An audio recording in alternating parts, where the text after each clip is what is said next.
ቢስሚላህ ወልሐምዱሊላህ ወሰላቱ ወሰላሙ ዐላ ረሱሊላህ እንደገና ተመልሰናል እና የበኒ እስራኤሎችን ጉዳይ እንግዲህ አላህ Subhanahu Wa Ta'ala ከጥንት ታሪካቸው ጀምሮ እስከ መጨረሻ ድረስ ያለውን ድብብቆሽና ተንኮላቸውን እያጋለጠ ሙስሊሞች እንዲነቁባቸውና እነሱን በመጡበት አቅጣጫ እንዲቋቋሟቸው ለማዘጋጀት ነው ይሄን ሁሉ የሚያደርግልን ማለት ነው።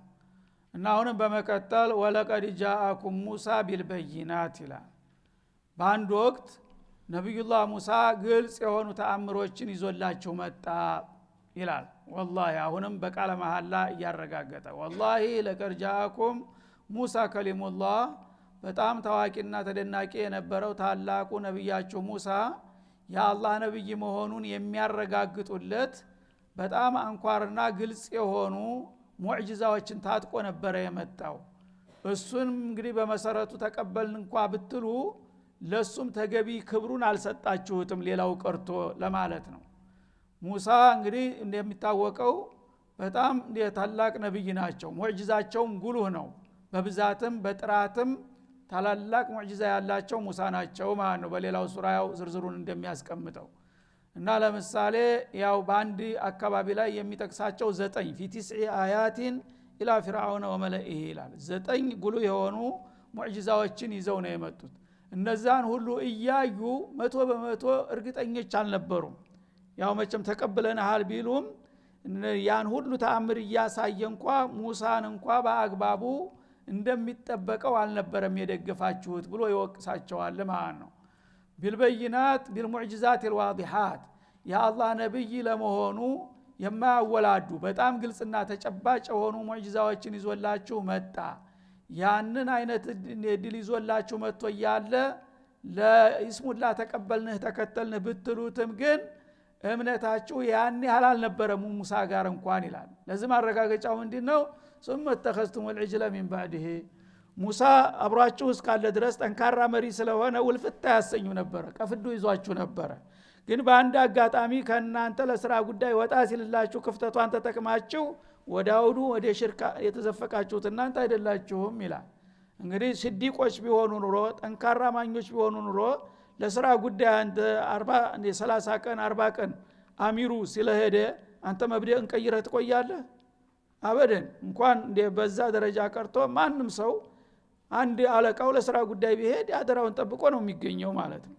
እነሱ ግን በዛ ደረጃ በጣም የታወቁና የተደነቁ የሆኑት ነብይ ያን ሁሉ ተአምር ሰርተው እነ ፊርዓውንን እነ ቃሩንና ሃሩን እነ አራን የመሳሰሉ ቀንደኛ ጥላቶች አንበርኮ ያን ሁሉ ድል ያቀዳጃቸውን ታላቁን መሪያቸውን እሱ ወደ ላንዲ ስራ ወደ አንድ ጉዳይ ሄድ ብሎ እስከሚመለስ ድረስ መሶበር አቅቷቸው ምንድን እንዳደረጋችሁ ታውቃላችሁ ይላል። ወለቀድ ጃአኩም ሙሳ ቢልበይናት ግልጽ የሆኑ ሙዕጂዛዎችን ይዞ ከመጣና ከዛም ነብይ ነህ ብለ ከተቀበላችሁ በኋላ ثم اتخذتم العجل من بعده እሱ ከናንተ ተነጥሎ ወደ ሲና በረሃ በሄደና የተወሰኑ ቀናቶችን ባሳለፈ ጊዜ ወዳውኑ የገዛ ጌጣችሁን በወይፈን መልክ ቀርጻችሁ ጣዖት አቋቁማችሁ ጣዖትን እንደ ጌታ አድርጋችሁ የያዛችሁ ጉደኞች አይደላችሁምን? ወአንቱም ዛሊሙን በዛ አድራጎታችሁ እናንተ የለየላችሁ ግፈኞች ናችሁ። ይሄን ልትክዱት ትችላላችሁ ይላል አላህ Subhanahu Wa Ta'ala። እና ያው እንደሚታወቀው ነብዩላህ ሙሳ እነ ፊርዓውንና እነ ቃሩንን ታንበረከኩ በኋላ አገርና አካባቢውን ስለተቆጣጠሩ ያው መንግስታቸውን መምራት ግዴታቸው ነበረ። አንድ ስርዓት ታፈረስክ ያን ያፈረስከውን ስርዓት በሌላ ስርዓት ተክተ መምራት ግዴታ ነው። አገራት ፍተ በታትነ መሄድ አትችልም ማለት ነው። ስለዚህ ያንን ደግሞ የተሳካ ውጤት ለማምጣት አላህ Subhanahu Wa Ta'ala ብሩህ የሆነ መመሪያ መስጠት ነበረበት ማለት ነው። ነብዩን እንደገና እነ ፊርዓውን ሲወድቁ ከነ ፊርዓውን ያነሰ አመራር ከሰጡ ህዝብ ድጋፍ አያገኙም ማለት ነው። አገር አፍርሶ እንዲያደረገን እየተባለ ሁሉም ያዋኩርፎ ችግር ነው የሚፈጠረው። ያ እንዳይሆን ምን አደረገ አላህ? በላሁን ወደ ሲና በረሃና ቶሎና ለ30 ቀን ጸሎትና ጾም ስታረቅ ቆይተ በመጨረሻ 30 ቀን ዒዱ ላይ ታሪካዊ የሆነ ታላቅ ኪታብ ሰጣለሁ ዲንንም ዱንያንም አጠቃሎ በኒ እስራኤልን የምትመራበት ብሎ ቀጠሮ ሰጣቸው ማለት ነው። ለነዚህ ያንን እድል ለመቀበል የተወሰኑ የሀገር ሽማግሌዎችን አስከትለው ሄዱ እዛ በረሃ።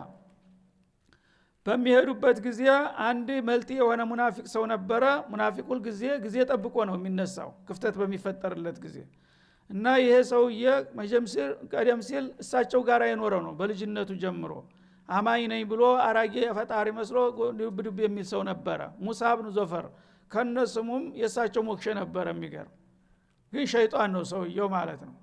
እና ይህ ሰውዬ ቀደም ሲል ነብዩላህ ሙሳ በቅርብ ተላላኪያቸው ስለነበረ የአካባቢ ሁኔታቸውን ሁሉ የውስጥ አዋቂ ነበረ።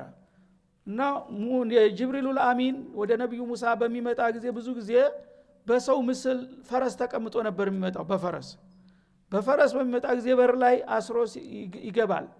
በሚገባ ጊዜ ፈረሷ የቆመችበት ቦታ ወዳው በቅጽበት ይለመልማል። በደረቅ መሬት ላይ ወዳው ጨሌ ይበቅላል፣ ጨፌ ይሆናል። እሷ የቆመችበት ነገር ይችን ያያል። ይሄ ልጅ ወጣት ነው፣ ይከታተላል ማለት ነው። እሷ ተሄደች በኋላ ደግሞ ያ ጨፌ ወዳው ይጠፋል። ከዛ ምን ወሰደ? ይቺ ፈረስ የረገጠችው ነገር ሁሉ የህይወት ባህሪያ አለው ማለትን ወሰደ። ሳይንሳዊ ጥናት ጀመረ ማለት ነው። ከዛች እሷ ተረገጠችው አፈር ቆንጥሮ በድሪቶ ቋጥሮ አስቀምጧል። ይሄ ነገር ለምርምር እጠቀምበታለሁ ብሎ ማለት ነው። በዛ መሰረት እንግዲህ እየቀጠለ ሄዶ እነ ሙሳ ያንን ታላቅ ድል ተጎናጽፈው አላህ Subhanahu Wa Ta'ala ለስልጣን በሚያበቃቸው ጊዜ ስልጣኑ ደግሞ ሰው ሰራሽ መመሪያ ሰው ያረቀቀውና ያጸደቀው ሳይሆን ረብል ዓለሚን የመረጠልህ የተዋጣለት መመሪያ ሰጣለሁ አላቸው። ያንን ኪታብ ሊያመጡ ወደ ሲና በረሃ ሄዱ ማለት ነው። አላህ ይፈعل ما يشاء ያው ለፊትና እዛው ቤታቸው እያሉ ሊሰጣቸው ይችል ነበር። ግን ለምን አይባልም? እሱ ናና እዛ ጡር ሲና ነው የምሰጥህ አላቸው ማለት ነው።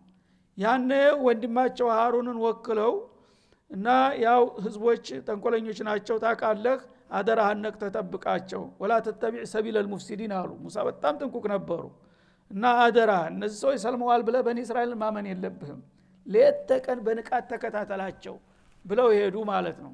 ምንም አደራ ቢባሉ ሃሩንም ባላቅማቸው ቢፍጨረጨሩ ማልቻሏቸውም፣ ታቅም በላይ ሆነባቸው ማለት ነው።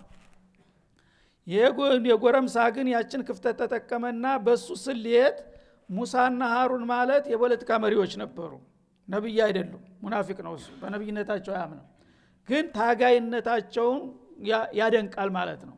ስለዚህ እነሱ ታግለው ፊርዓውንን የሚያህል አምባገነን ገርስሰው ለስልጣን ከበቁ እኔስ ምን እጠብቃለሁ? ለምን እኔስ እድሌን አልሞክርም? አላህ ጎበዙ። አሁን ትልቁ አንበሳ ዘወር ብሎልኛል፣ ሙሳ በቀላሉ አይበገርም። እንግዲህ ሙሳ ሳይመጣብኝ አንድ ነገር አድርጌ ይሄንን ስልጣን መሞጥለፍ አለብኝ ብሎ አቀደና ስራውን ጀመረ ማለት ነው። ስለዚህ በዛች እንግዲህ ቀደም ሲል ባጠመዳት በምርምሩ ላይ ተመረኮዘና ትንሽ ተዋላ ደርካሉ በኋላ ነብያችን ቀሩሳ ማለት ጀመረ። አረ ደህና አይደሉም፣ ምን አጋጥሟቸው ይሆን? አራ ተጨናቂ ሆነ ማለት ነው። ህዝቡ ደግሞ የዋህ ነው። ምን እንደ ይሄ ልጅ በጣም ይወዳቸዋል ከሁላችንም የበለጠ። አሁን ተናንተና ይሄዱት ምን ጊዜ ናፈቅ ይሉታል ማለት ነው። አረ ባካችሁ ደህና ላይ ሆን ይችላል፣ አረ ምን ይብቃን ይላል በየጊዜው እየተነሳ ማለት ነው። እና ይሽ የኛ ጌታ ተቆጥቶ ይሆናል ነብያችን የወሰደብን አንድ ነገር እንግዲህ ጸሎት ማድረግ አለብን፣ ቁርባን ማቅረብ አለብን ይላቸው ጀመረ። እንዴት እናድርግ? ምንድነው እስቲ ራሳችንን እንገምግም አለና ራሱ ግምገማ ብሎ አንድ ፕሮግራም አመጣ ማለት ነው።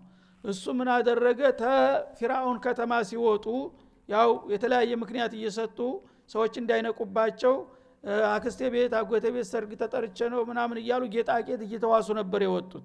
ይሄንን በኺያና የወሰድነውን የሰውን ገንዘብ ተሸክመን በዚህ ተቆጥቶ ነው ጉሉል ባለበት ቦታ ነብይ አይኖርምና ለዚህ ነው ጌታ ነብያችንን ያጠፋብናል።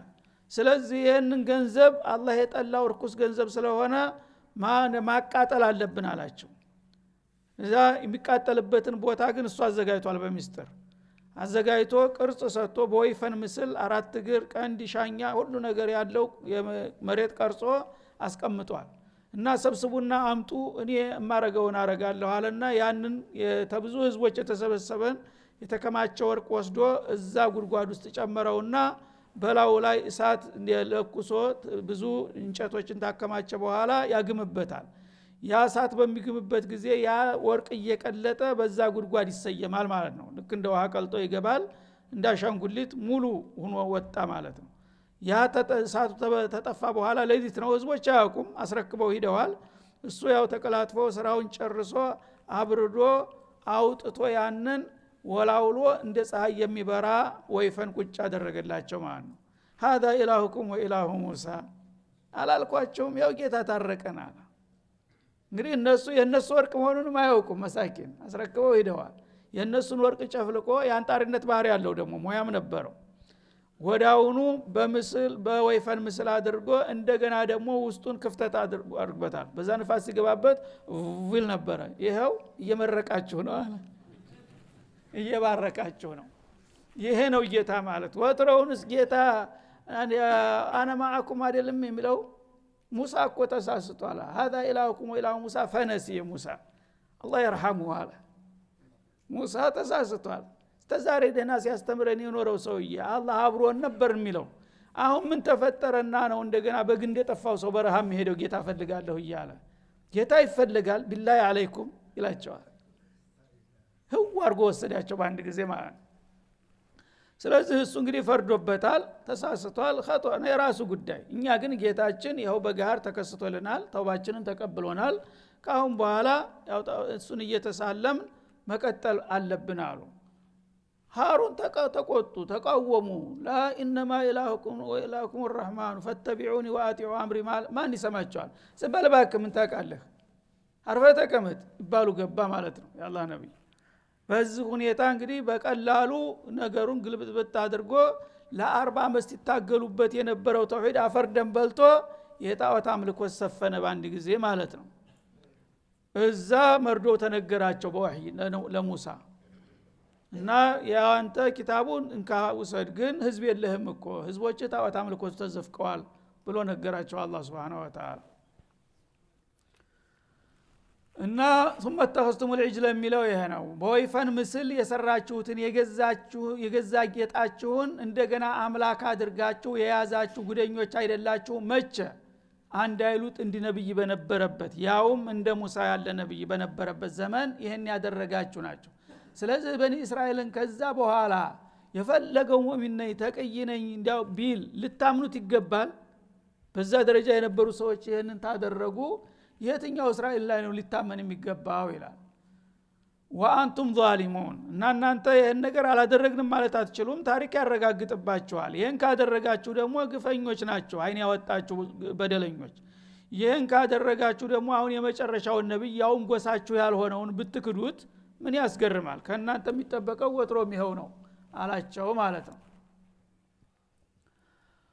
ወይዛ አخذنا ميثاقكم ይላል አሁንም ደግሞ በተጨማሪ አውሳላቸው ይላል እذكر لهم يا رسولنا ለናንተ ጥብቅ የሆነን ቃል ኪዳን ይዘንባችሁ እንደነበርን አስታውሱ ባላቸው ورفعنا فوقكم الطور ያንን ቃል ኪዳን ለማስፈጸምና ለማስከበር ደግሞ ተራራም በላያችሁ ላይ ያነሳንባችሁ መሆኑንም አትርሱ አስታውሱ ባላቸው ይላል ምን በማለት خذوا ما اتيناكم بقوه የሰጠናችሁን መመሪያ በንቃትና በትጋት ተቀብላችሁ ተመሩበት አልበለዛ ግን ይሄን ጋራ በከተማው ላይ ጨምረዋለሁኝ በየ ባፋጠጥኳችሁ ጊዜ የሆነውን ታስታውሳላችሁ ወይስ ትረሱታላችሁ ይላል ማለት ነው ወስመዑ እና የምላችሁን ማስጠንቀቂያ ስሙ ይሄንን ካልተቀበላችሁ ያልቅላችኋል ባልኩ ጊዜስ ምንድን ነበር የተከሰተው ሁኔታ ይላል ማለት ነው ያነ ሲጨንቃቸው ከመሞት መሰንበት በሚል ከልባቸው ሳይሆን ቃሉ ሰሚዕና ያለንን ነገር ሰምተናል ያው ኪታቡን ተቀበሉ ነው የሚለው እንደፈረደብን እንግዲህ ተቀበለናል አሉ ወዓሰይና ግን ለመኖር ያህል ነው እንጂ ተቀበልነው ከልባችን አይደለምና ያው ትንሽ ቆይተው ጋራው እንደገና ተመልሶ ወደ ቦታው ሲሄድላቸው ተናንተና ሰሚዕና ብለው የተቀበሉትን ኪታብ አሰይና አሉ እንደገና መልሰው ማለት ነው በቃልም በተግባርም እና ያው እንግዲህ ጓራ በላያችን ላይ ሊጨምርብን ስለፈለገ ለመዳን ብለን እንጂ እኮ ከልባችን አይደለም አሁንም ቢሆን በዚህ ኪታብ መመራት አንችልም እንዳላችሁ ማትርሱ ይላል ወኡሽሪቡ في قلوبهم العجل ከዛም በላይ ደግሞ በልቦናቸው ውስጥ የወይፈንን ፍቅር ተግተዋል ይሄ አይለቃቸውም በደም ሰራቸው ውስጥ ገብቷል ሰርጦ ማለት ነው በኩፍሪም በክህደታቸው ሳቢያ ክህደትን ስለመረጡ ነብዩላህ ሙሳ መተው ያንን ጣዖት አውድመውና አቃጥለው ወንጀለኛውንም ማባረው እንደገና ወደ መስመሩ ቢመልሷቸውም ግን ከልባቸው ውስጥ አልወጣላቸውም የጣዖቱ ፍቅር ይላል አላህ Subhanahu Wa Ta'ala። ያ እንዳውም በትውልዳቸው እየሰረተ እስካሁን ድረስ የዛ የጣዖት አምልኮት ውስጣቸው ውስጥ አለባቸው ውሃው ጋር ተጥተውታልና ይላል። ቁል ቢእሰ ማ የእሙሩኩም ቢሂ ኢማኑኩም። እና እንግዲህ የእናንተ እምነት ይህንን ይመስላል። የእናንተ እምነት የሚያዝባችሁ ነገር ምንኛ ከፋ ይላል። እንግዲህ ሙእሚኖች ነን ተጥንት ጀምረን እያላችሁ ትደነፋላችሁ። ሙእሚኖች የሆናችሁት ጣዖቱን በተገዛችሁበት ጊዜ ነው ማለቱ ነው። ይህች ጣዖት ተገዙ ይፈቀዳል ብሎ ነው ኢማናችሁ ያን ልታረጉ የቻላችሁት። ጣዖትን የሚፈቅድ ኢማን ምን አይነት ኢማን ነው የምታወሩት ያላችሁት ባላቸው ይላል። ኢን ኩንቱም ሙእሚኒን እንደምትሉት አማኞች ከሆናችሁ እንደኔ እንኳ አይደላችሁምና ማለቱ ነው። በእናንተ አባባል ሙእሚኖች ናችሁ ከተባለ ይህ አይነት ኢማን የሚያዝባችሁ ነገር ምንኛ ከፋ። ኢማን ያለው ሰው ጧዓ፣ ኢኽላስ፣ ተቅዋ ነው የሚያወርሰው። እናንተ ኢማን ግን ሽርክ፣ ኩፍር፣ ተንኮል ብቻ ነው የሚያፈራው ማለት ነው። ታዲያ ምን አይነት ኢማን ነው ያላችሁ? በቃል ብቻ ነው የምታምኑት? እምነቱ እንደምትሉት በልባችሁ ውስጥ ቢሆን ኑሮ እኮ ኢማን ያለው ሰው ሁል ጊዜ እንቅስቃሴው ኸይራትን ነው የሚያፈራው። መጀመሪያ ኢማን ልብ ውስጥ ነው። ከዛ በኋላ ግን ልብህ ካመነ መላው ሰውነት በሙሉ ኸይር ስራ ነው አብቦ የሚያፈራው ማለት ነው። እግርህ ወደ ኸይር ወደ ታዘዝክበት ነው የሚሄደው። ወደ ሶላተል ጀማዓ፣ ወደ ሐጅ፣ ወደ ኸይራት ቦታ ነው የሚያመራው። እጅህ ወደ ሶደቃ ነው የሚዘረጋው። አይንህ አላህ የወደደውን ነገር ነው የሚያው። ጆሮህ አላህ የፈቀደውን ነው የሚያዳምጠው። ምላስህ የሚናገረው ኸይር ነው መሆን ያለበት። ምክንያቱም ልብ ሰይደል አዕضاء ነው። የልብ የአካል ሁሉ አለቃ ነው። እዛ ሶላሃል ጀሰዱ ሁሉ እንደተባለው ልብ ጥሩ ከሆነ ንጹህ ከሆነ ሸር ነገር ሊወጣው አይችልም ማለት ነው። የአካል ክፍሎችን በሙሉ ደግሞ የሚመራና የሚያስተዳድራቸው ልብ ነው። እና ሙእሚን እስከሆንኩኝ ድረስ እኔ አላህ ባልወደደው ቦታ አልገኝም። ስለዚህ የኔ አካል የሆንክ ሁሉ ወንጀል እንዳሰራ ብሎ ነው የሚቆጣጠረው ማለት ነው። ደግሞ ሙእሚን እስከሆንኩ ድረስ የታዘዘውን ማጓደል የለም። ስለዚህ ማንኛውም የአካል ክፍል በታዘዘው ኸይር ነገር ላይ መገኘት አለበት ብሎ ነው የሚጀንደው ማለት ነው። እናንተ ግን ሙእሚኖች ነን ትላላችሁ፣ በተግባር ስትታዩ ግን በተቃራኒው ነው። ካፊር የሚሰራውን ነው የምትሰሩት። ኢማን ሙእሚን ያለው ሰው የሚያስበውን ጭራሽ አታስቡም። ታዲያ ምን አይነት እምነት ነው እናንተ ያላችሁ በላቸው እያለ በማፋጠጥ ይጠይቃል ማለት ነው። እና ኢን ኩንቱም ሙእሚኒን በእናንተ እንዳባባላችሁ አማኞች ከሆናችሁ እኮ ሙእሚን የሆነ ሰው ያ ኢማኑ በውስጡ እስካለ ድረስ መላው ሰውነቱና የአካል ክፍሎች በሙሉ ኸይራትን ነበረ ማፍራት ያለባቸው። እናንተ ግን ሸርና ተንኮልን ነው እንጂ ብዙ ጊዜ የምታስተናግዱና የምታራምዱት በኸይር ላይ አትገኙም። ነቲጀተል ኢማን አይታይባችሁም። ውጤት የሌለው ኢማን ደግሞ ኢማን ሊባል አይቻልም በላቸው ማለቱ ነው። ቁል ኢን ካነት ለኩም ዳሩ ልአኺረቱ ዐንደ ላሂ ኻሊሷ። እና አላህ ዘንድ ደግሞ የመጨረሻዋ አገር የኛ የግል ጥሪት ናት እያላችሁም ትናገራላችሁ። ይህ አባባላችሁ እንደምትሉት ከሆነ እውነት የመጨረሻዋ አገር አላህ ዘንድ ለእናንተ በግል ጥሪትነት የተያዘችላችሁ ከሆነ ሚን ዱኒ ናስ ተሌሎቹ ህዝቦች ተለይታችሁ ሌሎቹ ህዝቦች ሁሉ ቀርተው ጀነት ለኛ ነው የተፈጠረችውና የተዘጋጀችው እስከ ማለትም ሄዳችኋል። እውነት ጀነት የእናንተ ርስት ከሆነ ለሌሎቹ ድርሻ ሳይኖር ይሄ ከሆነ ትልቅ እድል ነው። በመሆኑም ፈተመነው ልመውት ይህችን የመሰለች ታላቅ እድል ለማግኘት እናንተ ሞትን መመኘት ይጠበቅባችኋል። ኢን ኩንቱም ሷዲቂን በአባባላችሁ እውነተኞች ከሆናችሁ ይላል ማለት ነው። ማለት ምንድነው? ለየድኹለል ጀነተ ኢላ መን ካነ ሁደን አው ነሷራ ይላሉ አይደለም እንዴ? መጀመሪያ ያሉት እነሱ ናቸው። ለየድኹለል ጀነተ ኢላ መን ካነ ሁዳ ሲሉ ክርስቲያኖች ሲሰሙ ደግሞ ከዛ ኮረጁና ለየድኹለል ጀነተ ኢላ መን ካነ ነሷራ አሉ። ቁድዋዎቹ እነሱ ናቸው፣ እነኞቹ ተለጣፊዎች ናቸው። ግን ይህንን እስተማለት ይደዋል። ራሳቸውን ከመቀደስና ሌላውን ከማርከስ አኳያ ይህችን ዓለም ብቻ አይደለም እነሱ የሚከራከሩት ማለት ነው። አሁን እኛ እዚህ ፍልስጤምን ሊቀሙን ነው ቅዱስን ሊያፈርስ ነው እያልን የምንጨነቀው፣ እነሱ ጀነትም አናስገባም የኛ ኢህቲላል አድርገነዋል እያሉ ነው። ጀነት የኛ የእስራኤል ብቻ ነው። የምን ያህል ሰምታችኋል? እስራኤልን ፍልስጤምን ኢህቲላል ቢያረጉ ያስገርም መሬት አንድ የበሬ ግንባር ማታል መሬት ናት። ጀነት አልፊርደውስም በሙሉ ስምንቱንም ጀነት የኛ ነው። ማንም ሰው እዛ ይትርጉ እንዳይል። ጀነት ለመግባት ከፈለክ ይሁዳ መሆን አለብህ፣ ይሁዳ መጠመቅ አለብህ። አለበለዚያ ይሁዳ ያልሆነ ሰው አበደን ጀነት ቦታ የለውም የሚሉ ጎበዞች ናቸው ነው የሚለው አላህ Subhanahu Wa Ta'ala።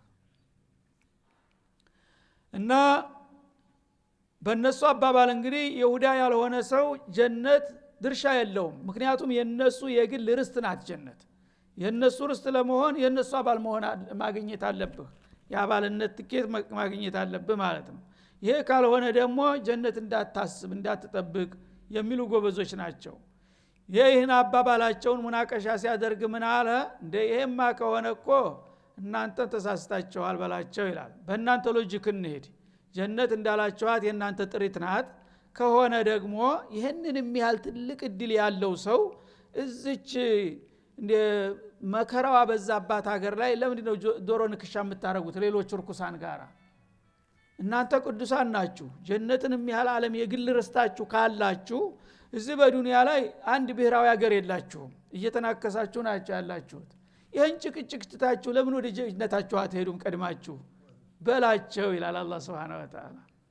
ጀነት መድሙን የሆነለት ሰው ዱንያ ላይ በእውነት አንድ ቀን ማደር ይፈልጋል? 100% እርግጠኛ ነኝ ጀነት የኛ ነው። የኔን አይታልኩ እኔ ራሴ ዛሬ ማደር አልፈልግም።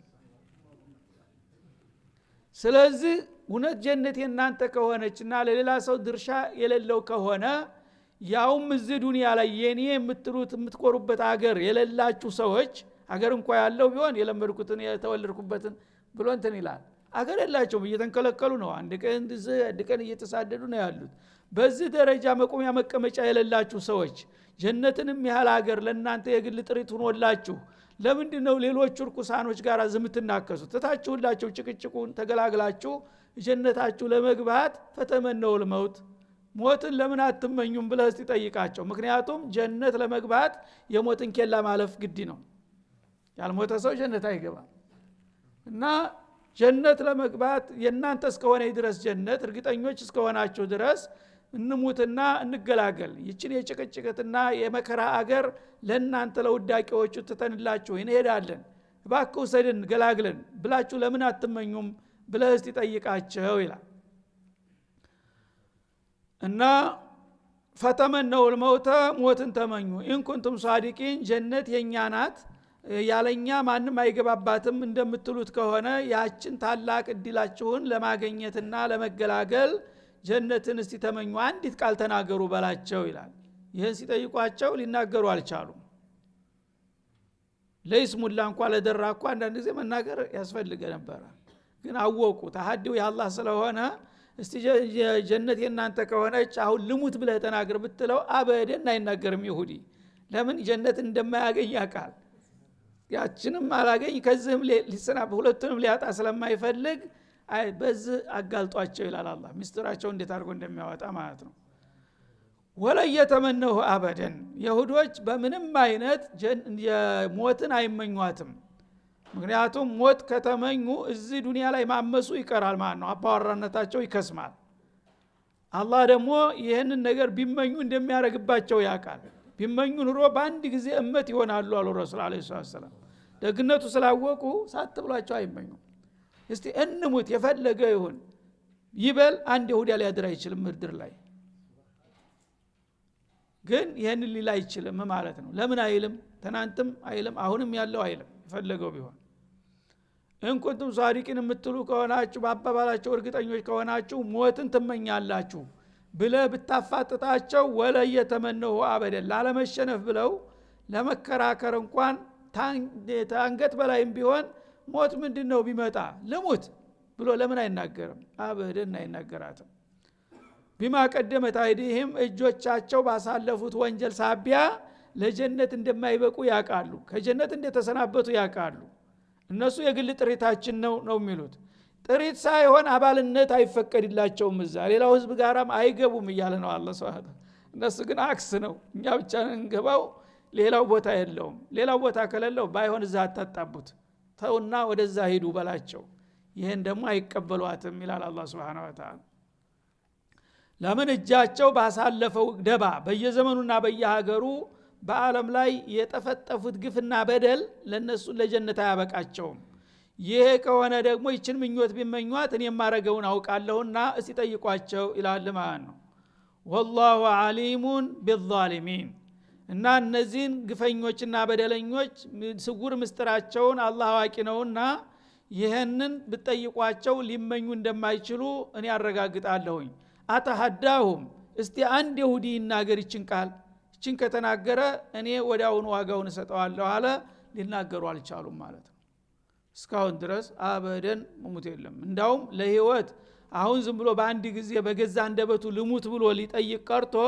በመደበኛው እድሜው እንኳን መሞትን አይፈልግም ይሁዳ ያው ግድ ሆኖበት እንጂ ህይወትን ምን ያህል እንደሚወዱና እንደሚያፈቅሩ ወደፊት ያው በሚቀጥለው አያት ሊገልጽልን ነው ማለት ነው አዲ አይደለም የህይወት ፍቅራቸው ከሌላ ሁሉ የተለየ ነው በመድር ላይ አሉ የተባሉ ሰዎች ሁሉ ሃይማኖት ያላቸውም የሌላቸውም የይሁዲያን ያለ ህይወት የሚወድ ማንም የለም ተሙሽሪኮቹም በላይ ይወዳሉ ሙሽሪክ ተሞተ በኋላ ጀነት የለም ምን የለም ያቀው ነገር የለም ግን ሞት የነሱን ያህል አይፈራም እነሱ ግን ከማንም በላይ ሞትን ይፈራሉ ለምን እዛኛው ዓለም ቦታ እንደሌላቸው ያቃሉ ያለች ለለች ድላቸው እዛ ዓለምን ማመስ ስለዚህ ወለየተመነው አበደን ሞትን ጭራሽ አይመኙትም ለምን ቢማቀደመት አይዲም ሞትን ከተመኙና ወደዛኛው ዓለም ከተዘዋወሩ እጃቸው የፈጸመው ግፍና በደል ጀሃነምን እንጂ ሞትን ጀነትን አይፈቅድላቸውምና والله عليم بالظالمين